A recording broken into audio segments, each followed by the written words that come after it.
Amen. Magandang umaga sa bawat isa. Good morning. Good morning. Occupy po natin yung harap at welcome po sa gawain ng Panginoon. Welcome sa ating pong online service. Praise the Lord. Pakisabi sa katabi mo, welcome. Welcome. Praise the Lord. Amen. Purihin ang Panginoon. So, sa mga nagdaang linggo, pinag-usapan natin yung covenant, mga kapatid. Sa akin pong paglilingkod sa Diyos. Sa akin pong, sa mga panahon o ng akin pong pag-aaral ng salita ng Diyos, naintindihan ko na ang Diyos ay Diyos ng covenant. God is the God of covenant. At ang pinakamahalagang paksa na naintindihan ko sa Biblia ay ang covenant. And God wants us to be covenant keepers. Na tayo po bilang kanyang mga anak ay talagang ingatan natin yung kanyang tipan. Na ang Diyos nakipagkasundo sa atin, ang Diyos nagbigay ng agreement sa atin, ang Diyos nagbigay ng covenant sa atin. At nais ng Diyos na tayo po ay sumunod sa kanyang kalooban at maintindihan po natin yung mga stipulations o yung mga rules o yung mga sinasabi ng Panginoon doon sa kanyang covenant. And of course, yung mga inclusions. Ano ba yung inclusions doon? Ano ba yung mga benefits? Ano ba yung mga pagpapala na pwede nating makuha? Ano ba yung nais ng Panginoon na ipabuhay natin para nasa natin? So today, ngayong umaga, mga kapatid, ako po ay mangusap sa paksang the power of God's covenant. Ang kapangyarihan ng tipan ng Diyos. Ang tipan ng Diyos, makapangyarihan ito. As long as we are in the middle of His will, doing His will, na we stay in His covenant, we stay in His word, we will experience the power, the blessings, the provisions of God, and of course, the protection of God. Because God is a covenant-keeping God. Ang Diyos ay Diyos na nag-iingat ng kanyang tipan. Everything God does is based on His covenant. Lahat ng ginagawa ng Diyos ay base sa kanyang covenant. You see, God's covenant is His agreement. It is His alliance, treaty, and friendship with His covenant keeper. Amen? Ito yung kanyang pangako, pakikipagkasundo. Ito yung kanyang pakikipag-alliance. Ito yung kanyang pakikipagkaibigan sa mga anak niya na nag-iingat ng kanyang tipan, na sumusunod sa kanyang tipan. You see, God wants us to be His covenant keeper in order for us to experience His blessing and His marvelous work upon us. Nais ng Diyos na tayo talaga ay mga anak ng Diyos, mga lalaki at babae na talagang iniingatan natin yung tipan. Iniingatan natin yung ating pong relasyon sa Kanya. Iniingatan natin yung ating pakikipagkaibigan sa Diyos, yung alliance natin sa Kanya. Iniingatan natin yung treaty natin sa Panginoon. Iniingatan natin sa Kanya yung Kanyang tipan sa atin. You see, itong nais ng Panginoon na tayo po ay maging covenant keeper. Amen? Ibig sabihin ng covenant keeper, ikaw yung nag-iingat. Maingat mong pinangahawakan yung tipan na pinagkaloob sa iyo. This is the covenant of God sa atin. Ang Biblia, ang kanyang salita, ang kanyang sinabi ay tipan niya sa atin. God wants us, all of us in this place, to be covenant keepers.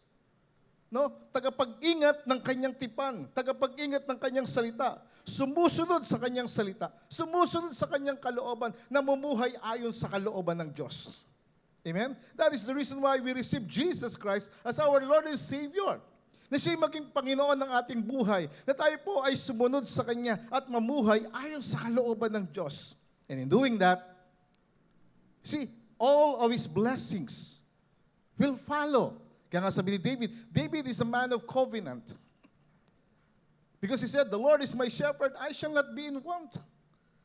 And he said the word, all these things shall follow me all the days of my life. Goodness and mercy shall follow me all the days of my life. Because the Lord is my shepherd. Because I have this covenant with God. Hindi niya ako pahintulutan ng mga ilangan. You see, God wants you to be a man and a woman of covenant. To be covenant keeper. And this is the word of God for us today. Exodus chapter 34, verse 10. Sa wikang Tagalog, ganitong sinasabi, At kanyang sinabi, narito ako'y nakikipagtipan sa harap ng iyong buong bayan at gagawa ako ng mga kababalaghan na kailanmay hindi ginawa sa buong lupa o sa alinmang bansa. At ang buong bayan sa gitna ng iyong kinaroroonan ay makakakita ng gawa ng Panginoon sapagkat kakilakilabot na bagay ang aking gagawin sa pamamagitan mo. Mga kapatid, ang sinabing ito ng Panginoon ay hindi lamang nanatili sa kanila, ito ay patuloy na nanatili sa bawat generation na ang Diyos ay nagsalita, ang Diyos ay nagsabi. At kapag sinabi ng Diyos, hindi ito lalabagin ng Diyos. God is not a covenant breaker. He will not alter or He will not change whatever He said. When God said in Exodus 34 verse 10, it continues sa atin pong generation. Sabi mo sa kapatid mo, ito ay nagpapatuloy sa iyo. Nagpapatuloy sa atin. Sabi ng Panginoon, ako'y nakikipagtipan. In the English version, in the New King James Version, it says, and God said, He said, behold, I make a covenant. God said, the self-existent one, the creator of the universe, the Lord of all, our God, He said, behold, I make a covenant. I make a covenant before all your people. I will do marvels, such as have not been done in all the earth, nor in any nation. And all the people among whom you are shall see the work of the Lord. For it is an awesome thing that I will do with you. God said, I make a covenant. You see, ito po'y extended sa'yo. No? Tayo po'y extension ng covenant ng Diyos. Amen? Naniwala po ba kayo doon? Extension ka ng kaharian ng Diyos. Naniwala kayo doon? Extension ka ng kapangyarihan ng Diyos. Naniwala kayo doon? Kung naniwala kayo, palakpakan natin ang Panginoon. Pasalamatan natin siya. The self-existent God, the Lord of Lords, the King of Kings, He said, I make a covenant. You see, when God said, I make a covenant, in reality, God is saying, I make a solemn promise. Ako'y gumagawa ng seryosong pangako. At sabi niya, I will do marvels. All the people among you shall see the work of the Lord. It is an awesome thing that I will do with you. You see, marvels, the work of the Lord, ito'y awesome thing. Now, the word marvels in Hebrew is paulo, which means marvelous things, miraculous things, extraordinary and wonderful things. So, ang ibig sabihin yung marvels, marvelous siya. Kung nanonood kayo ng marvels, iba sila, mga extraordinary mga tao sila sa pelikula. Pero hindi yun ang tinutukoy ng Panginoon, kundi yung mga himala at mga makapangyarihang gawa ng Diyos. Ang kanyang isasagawa. Naniwala kayo doon? Nanggaya lang ang mundo sa kanilang marvels. Ang marvels galing kay Lord. Amen? He is the supreme God. He is the source of all the miracles, the extraordinary things, the wonderful things. In fact, His name is wonderful. Kamangha-mangha ang Diyos. Makapangyarihan ng Diyos. Walang hanggan ng kanyang kapangyarihan, walang katapusan ng kanyang kapangyarihan. Yung increase ng kanyang government, ng kanyang pamamahala, walang katapusan yun. I'm so excited to share these things sa inyo, mga kapatid. Kaya nga sabi ni Job, sa Job chapter 5, verse 8, sabi niya, as for me, sa kanang akin, sabi niya, I would seek God and inquire of Him and require Him, and to God would I commit my cause. Sabi niya, sa kanang akin, ang Diyos hahanapin ko. Bakit? Kasi ang Diyos makapangyarihan eh. Ang Diyos ang pinagmumulan ng kapangyarihan, ng mga himala, ng mga kababalaghan, no? ng mga miraculous things. Sabi niya, hanapin ko ang Diyos. Kakailanganin ko ang Diyos sa aking buhay. At ipagkakatiwala ko sa Kanya ang aking mga usapin, yung aking mga problema, yung aking mga pangangailangan. Bawat isa sa atin ay merong relasyon sa Diyos. Amen? Dahil sa pamagitan ng ating Panginoong Hesukristo. Naging kaibigan tayo ng Diyos. Ang Diyos nakipag-alyansa po sa atin, nakipagkasundo ang Diyos sa atin sa pamagitan ng ating Panginoong Hesus. Kaya nga, ang Diyos, hanapin natin. Ang Diyos, kilalanin natin. Ang Diyos, pagkatiwalaan natin. Bakit? Kasi sabi ng verse 9, He does great things and unsearchable, marvelous things without number. Can we give Him the praise? Pag sinabing without number, walang bilang yon. Hindi mo mabibilang yung mga kamangha-manghang gawa ng Diyos, yung mga himala ng Diyos, yung mga bagay na hindi mo malirip tungkol sa Diyos, hindi ito nabibilang. Wala itong katapusan. Bakit? Sapagkat ang Diyos walang katapusan. Amen? Kaya hinahanap niya. Tayo rin po, hanapin natin, kilalanin natin, ipagkatiwala natin sa Diyos sa ating mga usapin sa buhay. Marami tayong usapin sa buhay. Marami tayong mga issue sa buhay. Marami tayong drama sa buhay. Amen? Sa kapapanood ng iba ng mga teleserye, nagiging madrama ang buhay. Kaya marami mga Kristiyano madrama ang buhay. Pero nais kong sabihin sa iyo, yung drama mo, bigay mo kay Lord. Sapagkat ang Diyos may kapangyarihang baguhin ang iyong buhay. Iangat ang buhay mo, pagpalain ka, sapagkat ang himala at mga kababalagan na ginagawa ng Diyos, walang katapusan. Can we give Him the praise? Hallelujah. Ang Diyos nakikipagtipan, behold, I make a covenant, I will do marvels. Your people shall see the work of the Lord. You will see the work of the Lord. May mga bagay na hindi ka pa nakita. May mga bagay na hindi pa sumagi sa iyong isipan. At ito yung pagkakaloob ng Diyos sa mga nagmamahal sa Kanya. Sino po nagmamahal sa Kanya? Amen. Ang mga nagmamahal sa Kanya, merong covenant sa Kanya. At mananatili sa Kanya. Amen? So kaya sabi ni Job, as for me, para sa ganang akin, hanapin ko ang Diyos. Kakailanganin ko ang Diyos sa buhay ko. Wala akong ibang kailangan kundi ang Diyos. Kasi kapag nasa iyo na ang Diyos, majority ka na. Nasa iyo na ang lahat. Amen? Nasa iyo na ang lahat. Nasa iyo ang kanyang kabutihan, ang pagpapala, ang kalakasan, ang katagumpayan sa buhay, ang kaginhawaan sa buhay. Praise the Lord. Maintindihan lang natin ito, mga kapatid. He does great things and unsearchable, marvelous things without number. Walang bilang. Walang katapusan. But the question today is, what must we do? Ano dapat natin gawin para makita natin yung mga kamangha-manghang gawa ng Diyos? No? Ano? Sino gusto makita ang gawa ng Diyos sa iyong buhay? Makapangyarihang gawa ng Diyos. Sabi makapangyarihang gawa ng Diyos, nagbabago ng buhay, nagpapagaling ng buhay, nagpapala ng buhay, nag-aangat ng buhay, nagpo-promote ng buhay. Ang daming himala na ginagawa ng Diyos. Diba? Ang dami yung pag-iingat ng Panginoon sa iyo. Because if you are a covenant keeper, iniingatan mo yung tipan ng Diyos sa iyong buhay. Nasa iyo ang mata ng Diyos. Nasa iyo ang pagtingin ng Diyos. Nasa iyo ang pagmamahal ng Diyos. At kung nais mong makita ang mga kamangha-manghang gawa ng Panginoon, ano unang dapat gawin? Number 1, observe His command. Maging maingat sa pagmamasid at pagsunod sa Kanyang utos. Ang utos ng Diyos hindi mabigat. And that is the will of God. No? Kumbaga, bumibigat lamang ang utos ng Diyos kapag ang isang tao rebellious. Pero pag hindi ka rebelde, masunurin ka, ang utos ng Panginoon magaan. Magaan.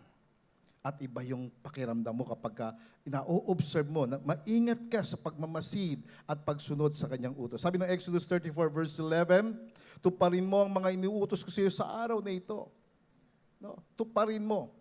In the English version, sabi dito, observe what I command you this day. Every day, God has a command. Every day. Bawat araw yun. Kaya nga, ang relationship kay Lord, every day. No, araw-araw ang ugnayan sa Panginoon. Now, the word observe in Hebrew is shamar. Sabihin natin, shamar. No, hindi siya masama, kundi shamar. Oo. So, observe in Hebrew is shamar, which means to be watchful and obedient to the commands of His covenant. Maging watchful ka, maging mapagmasid ka sa pagsunod sa mga utos ng Kanyang tipan. Ang tipan ng Diyos, ang covenant ng Diyos, mayroong mga stipulations yan eh. May mga obligations yan na sabi ng Panginoon, kapag ginawa mo to, ito gagawin ko sa iyo. You see, God's covenant is conditional sa part na natin. No? Sa part na natin, conditional yon. Pag ginawa mo to, gagawin ng Diyos yun. Kaya nga, maingat po natin. The word observe is maging maingat ka eh. Maging mapagmasid ka sa pagsunod doon sa sinasabi ng Panginoon sa iyo. Doon sa sinasabi ng Kanyang salita sa iyo every day. We must have that listening ear. Paano ka magkakaroon ng listening ear? Kapag ka natuto ka ng magbuklat, mangungusap sa iyo ang Holy Spirit. Kung matagal ka nang hindi nagbubuklat ng Biblia, panahon na para buklatin, basahin, unawain, i-meditate muli. Amen? Kasi nakapaloob dito ang mga sinasabi ng Panginoon. Sinasabi ng Diyos, maging maingat sa pagmamasid at pagsunod sa utos ng Kanyang tipan. Yun ang ibig sabihin ng observe, shamar. No? Be watchful. Be watchful and obedient to the commands of His covenant. Sabi sa Leviticus chapter 18, verse 3, sabi diyan, you must not do as they do in Egypt. Huwag mong gagawin ang mga ginagawa nila sa Egypt. Ano ba ginagawa ng mga nakatira sa Egypt? Egypt speaks about a place of slavery during that time. A place of sin. A place of pleasure. Of the lust of the flesh. The lust of the eyes and the pride of life. Yun yung Egypt during that time. And God said, you must not do as they do in Egypt, where you used to live, na namuhay sila doon. And you must not do as they do in the land of Canaan, where I am bringing you. Do not follow their practices. Do not follow their practices. In other words, God is saying, ito yung Egypt, ito yung mundo. We're living in Egypt right now. We are in this world. What are the things in this world? The lust of the eyes, the lust of the flesh, the pride of life. So ito yung mundong ginagalawan natin. Kung ano yung ginagalawan nila noon, the same thing din, ganun ang mundo na ginagalawan natin. And God is saying, observe His command. Observe my command. Observe my word. Kasi yung word ni Lord sa iyo, yung covenant ni Lord sa iyo, itong mag-iingat sa iyo. Kaya nga sabi ni David, I have hidden your word in my heart. I have hidden your covenant in my heart that I might not sin against you. Parang hindi ako magkasala sa iyo. You see, the more na ang salita ng Diyos nasa iyo, the more na ikaw ay nananatili sa salita ng Panginoon, sa covenant ng Diyos sa iyo, the more na ikaw ay malayo sa kasalanan, mapapagtagumpayan mo ang kasalanan at ang tukso na ginagawa sa mundong ito. Are you with me? Are you listening? What I'm talking is this. God is saying, you must obey my laws. Verse 4. Do not follow their practices. Verse 3. Verse 4, you must obey my laws. Sundin niyo yung aking mga pinag-uutos. Sundin niyo yung aking batas. Kasi ang batas ng Diyos, hindi mahirap ito. Sa eskwelahan may batas. Keep right. Lagi. May rules and regulations. Hindi dahil nasa New Testament na tayo, nasa New Covenant na tayo, wala tayong batas. Merong law of faith. May batas ng pananampalataya na dapat nandoon tayo. Huwag kang aalis sa pananampalataya. Bakit? Because everything that is not of faith is sin. Romans 14:23. Anumang bagay na hindi ayon sa pananampalataya ay kasalanan. Kaya may mga bagay na nagagawa ka na akala mo okay lang, pero namumuhay ka na pala sa kasalanan. Bakit? Kasi wala ka na sa pananampalataya. Wala ka na sa iyong kaugnayan sa Panginoon. You see, when God said, you must obey my laws, be in my word. Yun eh. Yung pa sinasabi ng iba na hindi ako sa ilalim ng batas, ibig sabihin nun, wala ka doon sa rituals, wala tayo sa mga ceremonial laws. But in principle, we are in God's laws. In the law of faith, doon sa batas ng pananampalataya. And He said this word, be careful to follow my decrees. Maging maingat ka sa pagsunod sa aking mga tuntunin. May mga tuntunin ng Diyos. May mga pinasasabi siya. Bakit? Sabi niya, I am the Lord your God. You see the connection? Kasi Diyos siya. Siya ang ating Panginoon. Siya ang ating Diyos. Siya yung covenant-keeping God. And He wants us to stay in His Word, in His laws, in His decrees. And verse 5, again, inulit niya, keep my decrees. Ingatan yung aking mga tuntunin. Ang Diyos may mga tuntunin siya eh. No? Ingatan natin ang kanyang mga tuntunin at ang kanyang mga batas for the person, take note of that, verse 5, for the person who obeys them will live by them. Ang taong sumusunod sa kanyang salita, mamumuhay sa kanyang salita. Babaguhin ang kanyang salita. Itutuwid ng kanyang salita. Pagkakalooban ng kapangyarihan ng kanyang salita. Take note, ang salita ng Diyos ang nag-iingat ng mundo natin. Ang mundo kaya umiikot dahil sa salita ng Diyos. Kung ang mundo natin umiikot sa salita ng Diyos, ang mundo natin walang foundation. Ang umahawak sa mundo natin, nagpapaikot sa mundo natin ay ang salita ng Diyos. Kung ang mundo natin pinapaikot, pinapagalaw, pinapasulong ng salita ng Diyos, dapat ganun ka rin. Amen? Amen? Dapat ang salita ng Diyos ang umuhulma, naguhubog ng ating buhay. You see, mga kapatid, kung nais nating maranasan ang kapangyarihan ng Diyos, mamuhay tayo ayon sa kanyang salita.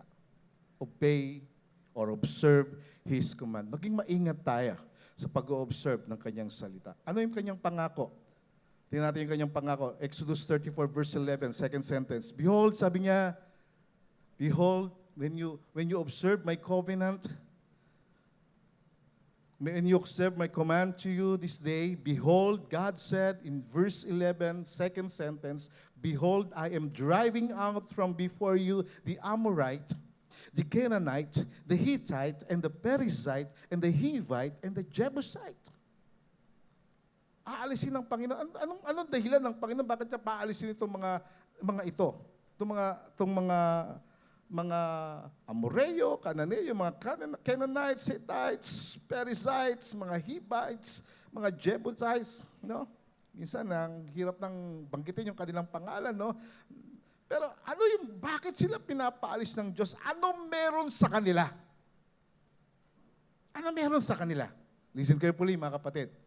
Yung Amorite, no? The Amorite spirit is a controlling and manipulating spirit. In reality, no, physically, pinaapalis ng Panginoon sa kanila. But spiritually speaking, ang connection nun sa atin, kasi itong mga Amorite ito yung nagko-control sa mga believers. Kino-control sila. They have that controlling and manipulating spirit. The Amorites were people known to indulge in adultery, child sacrifice, homosexuality, prostitution, idolatry, and witchcraft. Lahat sila. Amorites, Canaanites, Hittites, Perizzites, Hivite, mga Jebusites, sila yung mga tao na talagang namumuhay sa kasalanan, namumuhay sa kasamaan, malulupit na tao. Talagang mararas silang mga tao. Kaya nga yung Amorite spirit, it is a controlling and manipulating spirit. Kinukontrol niya. Merong witchcraft sa kanila. May pangkukulam, panggagaway, nagkokontrol sila. Kaya nga si Balaam, kinokontrol niya ang Israel, pero hindi niya nagawa. Bakit? Hindi kasi pwedeng sumpain, no, ang pinagpala ng Panginoon. But this time, because kasi, kaya pinapalis sa kanila ito, kasi po pwedeng maka-entry sa kanila eh. The same with us. You see, the Canaanite is a spirit of addiction and sexual immorality. Canaanite, ang mga taga-Canaan, sila ay merong espiritu ng addiction. No? Addict sila. Kaya ang addiction, ang pagiging addict, hindi lang sa panahon natin. Kahit na sa panahon nila may mga addict na. Mabibisyo na. Addict sila sa pagnanasa ng laman. No? They are sexually immoral people. The Hittite spirit is the spirits of fear, terror, and discouragement. So yung Hittite, sila merong espiritu ng takot. No? Ng pagte-terrorize, ng kabiguan sa buhay. Kaya pinapaalis sila. Sabi ng Panginoon, I will drive them out away from you. And then the Perizzite spirit is the spirit of negativity and limited vision in life. Yun yung Perizzite. Sila ba yung mga espiritu na pwedeng kumontrol sa'yo na dito ka lang, nakakonfine ka lang dyan. Gusto ko sa'yo negative ka lagi. Gusto ko sa'yo ang pronunciation mo, ang declaration mo, ang confession mo, negative lagi. Sila yung mga limited yung vision. Kailangan dyan ka lang, limitado yung vision sa buhay. So yun yung pinapaalis ng Panginoon sa kanila. Bakit? Kasi kapag limited yung vision mo sa buhay, gusto mo dito ka lang, andyan ka lang, no? Wala ka nang gagawin kasi pagka lumabas ka, isipin mo, madidisgrasya ka. May mga ganong tao eh. O dito ka lang dyan, huwag kang aalis dyan. Kasi pag lumabas ka dyan, lumabas ka ng bahay, masasagasaan ka ng eroplano. Masyadong extreme, ano? Eroplano na isasagasa sa kanya. Kasi nga, limited eh. Nega.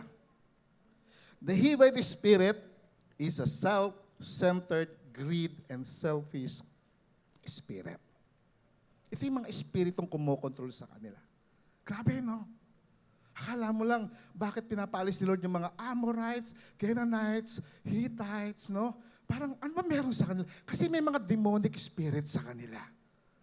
Na sa sobrang kasamaan ng buhay nila, umabot na sa sahig ng langit ang kanilang kasamaan, ang kasukdulan ng kanilang kasamaan. Dumating na yung judgment sa kanila. At ito yung pinapaalis ng Diyos, spiritually speaking, sa mga anak ng Diyos. Na wala dapat mga Amorite spirit, no? Na nagko-control. Actually, hindi lang controlling yung complaining spirit. Yung lagi nagre-reklamo, yun. Canaanite, spirit of addiction, Hittite, fear, terror, and discouragement, Perizzite spirit, spirit of negativity, limited vision in life. The Hivite spirit, self-centered, makasarili, greed, sakim. Ganun yun eh. No, kapag may pera siya, kapag meron siyang pagpapala sa kanya, akin lang to. No, I will not share. I will not give to the church. Ganun eh. That's Hivite spirit. The Jebusite spirit is an intimidation, harassment, and rejection spirit. Ito yung nagkaharas. No? Ito yung mga, actually ito yung sinabi ng Panginoon ng mga 7 great nation. Behind them, great demonic controlling spirit. Now mga kapatid, kung tayo po, if we are free from this kind of spirits, kaya nga sabi Lord sabi niya, observe my command. When you observe my command, I will drive them out. Kapag ang kanyang salita, iniingatan natin, God will drive away in our lives these spirits, demonic spirits. Kaya nga sabi ng Panginoon sa Psalm 103, verse 17, but the love of the Lord remains forever with those who fear Him. The love of the Lord remains forever to those who fear Him. Sa kanila na may takot, ang pag-ibig ng Diyos, takot sa Kanya. Pagkano ka nagkakaroon ng takot sa Kanya? The more na binabasa mo, the more that you are conscious, the more that you are aware of the covenant of the Word of God in your life, the more you will have the fear of God. Kakaroon ka ng banal na takot sa Diyos. Kasi makikita mo yung mga kamanghamanghang gawa ng Diyos eh. At meron siyang covenant, nagagawa pa siya ng mga kamanghamanghang bagay. And in order for us to experience that, to see the work of the Lord, the awesome thing of the work of the Lord. So what must we do? Ano dapat natin gawin? Observe His command. So sabi niya rito, the love of the Lord remains forever with those who fear Him. His salvation extends to the children's children. Verse 18, of those who are faithful to His covenant. Sa kanila na matapat na sumusunod sa Kanyang utos. Faithful to His covenant and obey His commandments. So for us to see the marvelous, the extraordinary things and the miraculous things of God, first, observe His commands. Observe natin yan. Pangalawa, take heed to yourself in obedience to His covenant. Maging maingat ka sa iyong sarili. Pakisabi sa katabi mo, maging maingat ka sa iyong sarili sa pagsasaganap ng kanyang tipan. Bakit natin kinakausap yung katabi mo? Kasi ang ganda ng boses ni pastor. Lalo na pagka kumanta si pastor. Nangangaral pa lang yan, natutulog ng iba. Pagka kumanta si pastor, talagang pinag-ihili. Diba? Masyadong malamig, no? Pakisabi mo ulit sa kanya, mag-ingat ka sa iyong sarili. Sabi mo sa kanya, baka maiwanan mo kami. Mapunta ka sa paraiso. Maging maingat sa iyong sarili sa pagsasaganap ng kanyang tipan. Exodus 34 verse 12. Ine-expound po natin ang Exodus 34 kasi. verse 10, at mga remaining verses. Sabi rito, verse 12, mag-ingat ka na huwag makipagtipan sa mga nakatira sa lupain na iyong patutunguhan, baka ito'y maging isang bitag sa gitna mo. Maging maingat ka sa iyong sarili, na huwag kang makikipag-covenant sa iba. In the English version, it says, take heed to yourself, lest you make a covenant with the inhabitants of the land. Lest it be a snare in your midst. Maging bitag ito sa iyo, maging trap ito sa iyo, no? Maging silo ito sa iyo, no? na ikaw ay mawala sa Panginoon. Mag-ingat ka, huwag kang makikipag-covenant. Bakit? Kasi ang covenant lamang natin sa Diyos. Sa Panginoon lang ang covenant natin. Amen? Ang alliance natin sa Panginoon. So take heed to yourself. Now the word heed in Hebrew is shamar. The same word. Yung word na observe, shamar in Hebrew. The word heed is also shamar. Nang ibig sabihin to be watchful to yourself. And be obedient to act according to His covenant. The first word observe, be watchful, be observant, be obedient to God's command, to His commands. And the second one is, take heed. Maging maingat ka. Shamar, it means to be watchful to yourself.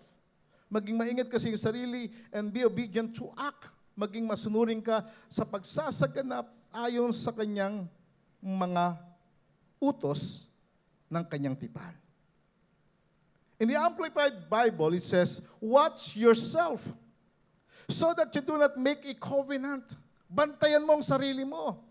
Ingatan mo ang iyong sarili na huwag kang makikipagkasundo, huwag kang makikipagtipan, huwag kang makikipag-alliance doon sa inhabitants of the land. Bakit? Kasi may mga demonic spirits, may mga controlling spirits, may mga spirit of fear, spirit of anger, spirit of hatred, manipulating spirit na magbibigay sa iyo ng panganib.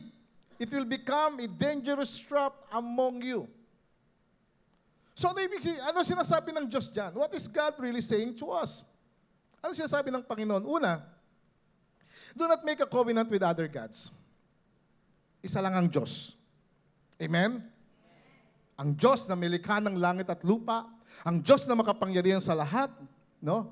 Siya ang Diyos na espiritu at katotohanan. Ang Diyos hindi nakikita. So God made a covenant with us, and according to that word, do not make a covenant with other gods. Exodus 34 verse 14, you shall not worship any other God. Huwag ka magkakaroon ng ibang Diyos. For the Lord whose name is jealous. Ang pangalan ng Diyos ay jealous. He is a jealous, impassioned God. Ano ibig sabihin ng impassioned? Siya ay Diyos na maalab, maapoy, mainit na Diyos.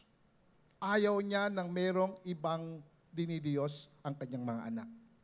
Ayaw niya na merong ibang Diyos.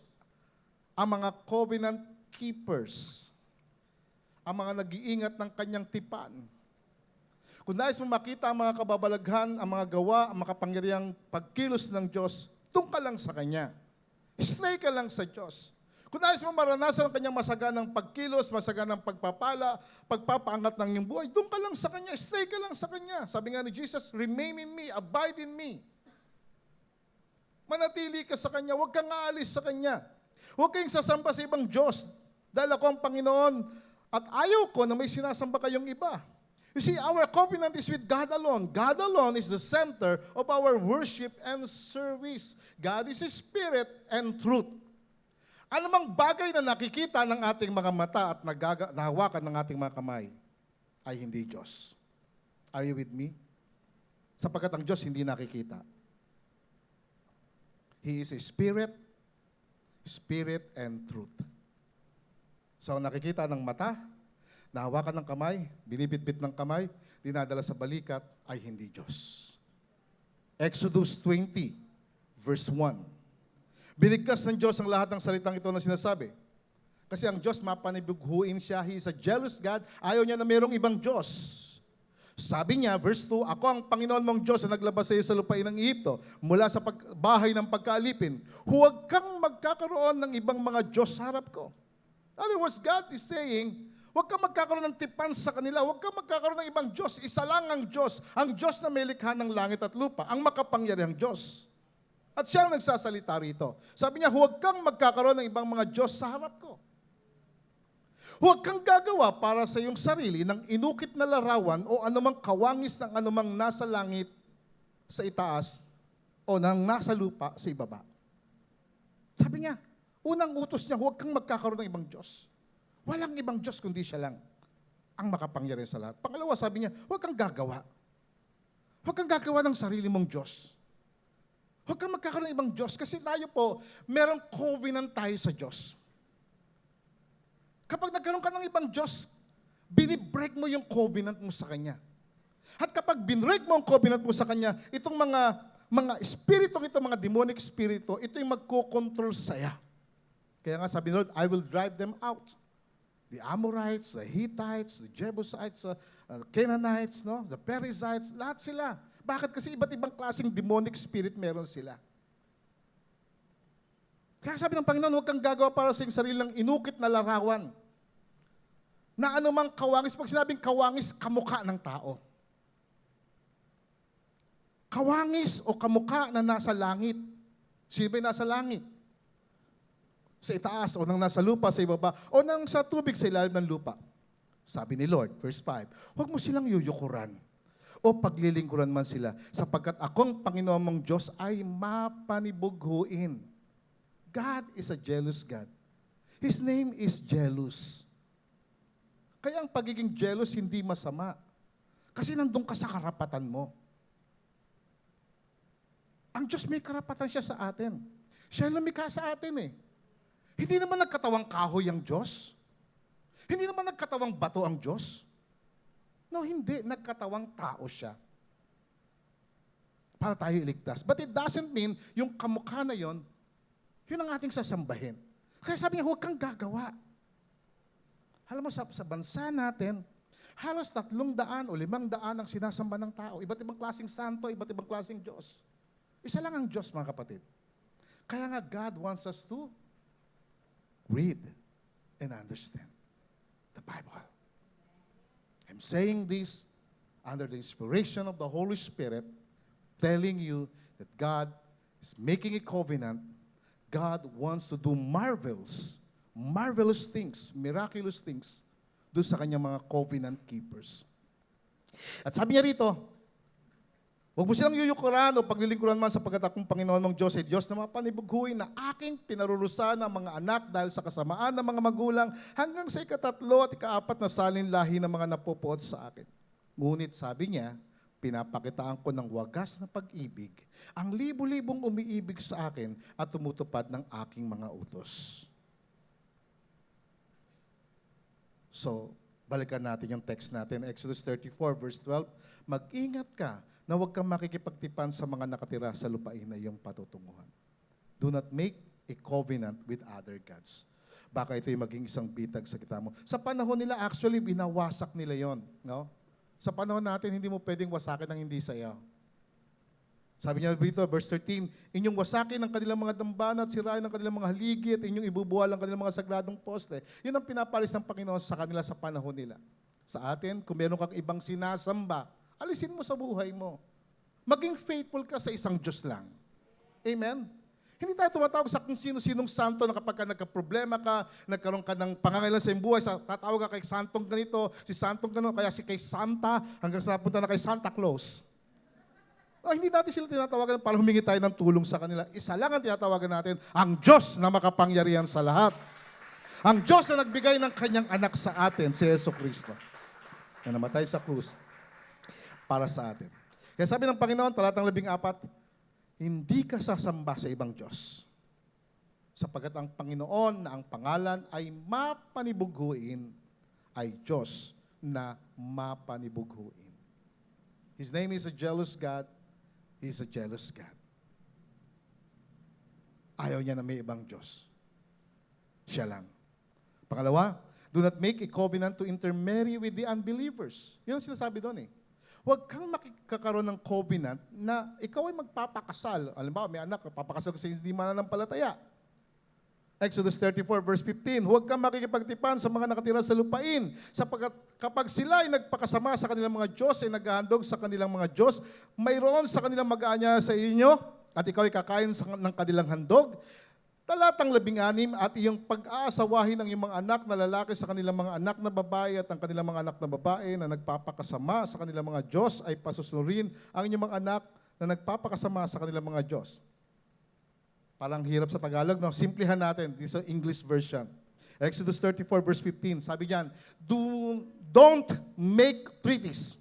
Do not make a covenant with the people there, or you will soon find yourselves worshiping their gods and taking part in their sacrificial meals. Kung kakainin yung handog nila sa kanilang Diyos. Verse 16, your men will even marry their women and be influenced to worship their gods. Ano sinasabi sa atin ng Panginoon dito? Huwag tayong makipamatok.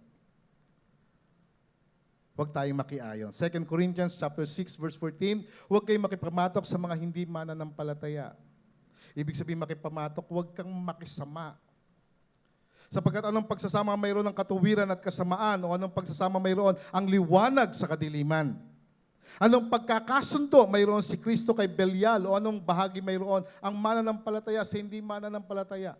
Throughout my life of service to God, for almost 30 years of serving God, nakita ko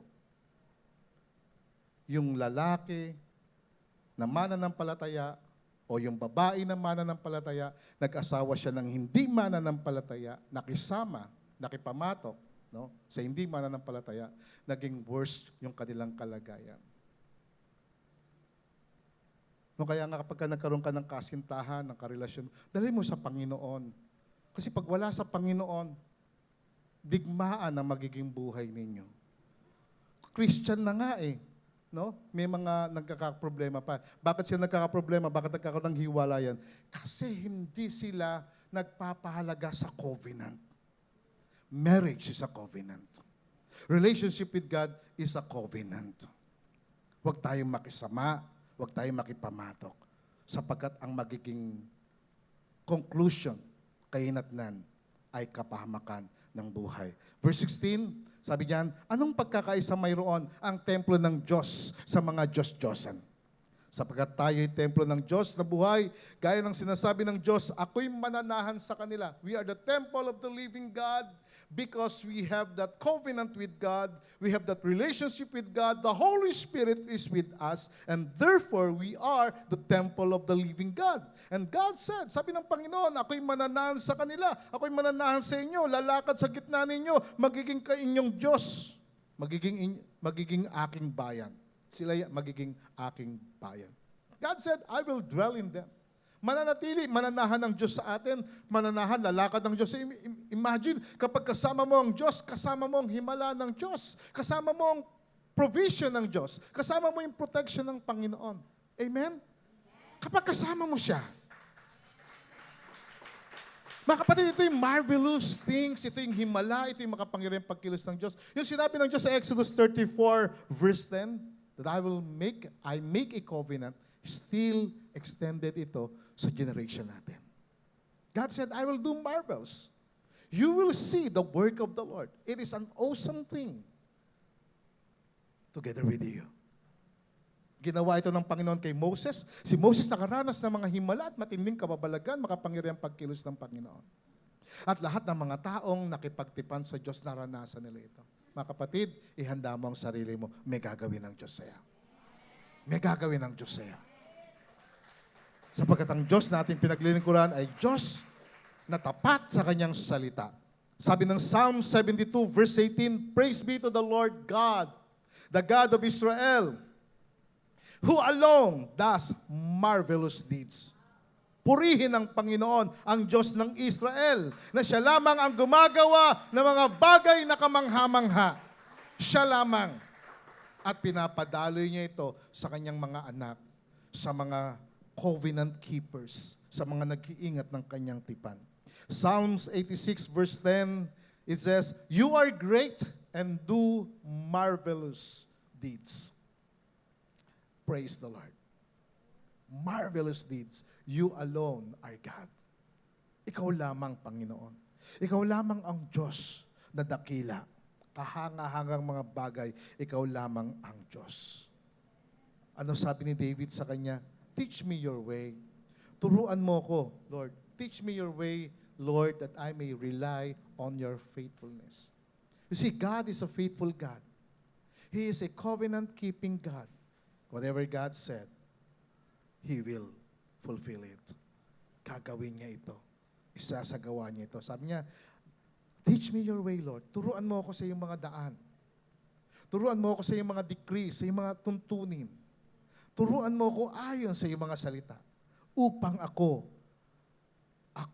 ay makalakad sa iyong katotohanan. That I may rely na ako'y dumipende sa iyong katapatan. Pagkalooban mo ko ng puso na hindi nahati. Give me an undivided heart that I may fear your name. No? Magkaroon tayo ng takot sa Diyos. Hindi tayo natatakot sa nakikita ng mata. Natatakot tayo dun sa mas buhay na hindi nakikita ng mga mata. Sapagkat yung hindi nakikita ng mga mata, yun yung totoong buhay at mananatili magpakailanpaman. Siya ang Diyos na Espiritu at katotohanan na ating pong pinaglilingkuran. Purihin ang Panginoon. Hallelujah. God is a covenant-keeping God. When God said, I make a covenant, ingatan natin yon. Observe His commands. Take heed to yourself. Maging maingat tayo sa ating sarili. Sumunod tayo sa Kanya. Alam mo, pag sumunod tayo sa Kanya, kikita mo, susundan ka ng pagpapala. Habulin ka ng pagpapala. Mananahan ng pagpapala sa iyo. Iingatan ka ng Kanyang pagpapala. Amen?